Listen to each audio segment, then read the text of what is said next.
Iċ-ċifri tal-Uffiċċju tal-Istatistika tal-Unjoni Ewropea juru li għal sena oħra Malta kellha fost l-irħas kontijiet tad-dawl fost il-pajjiżi kollha tal-Unjoni Ewropea.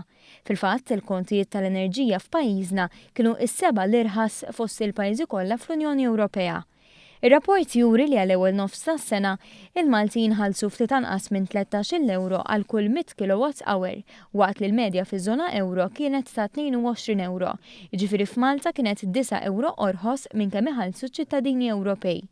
L-istatistika turi li d-Daniżi u l-Ġermaniżi għandhom l-ogħla kontijiet tad-dawl meta jħallsu aktar minn 30 euro għal kull 100 MWh. Jirriżulta wkoll li waqt li tariffi f'Malta baqgħu jirriflettu traħis ta' 25% matul is-sena li għaddiet numru ta' pajjiżi Ewropej fosthom Ċipru, il-Greċja u l-Belġju ollew it-tariffi tad-dawl. Fil-fatt, it-tariffi f'Ċipru żdiedu bi 22%, 13% fil-Greċja, 10% fil-Belġju, 7% fil-Polonja, 5.5% fl-Iżvezja u 5% fl-Ispanja.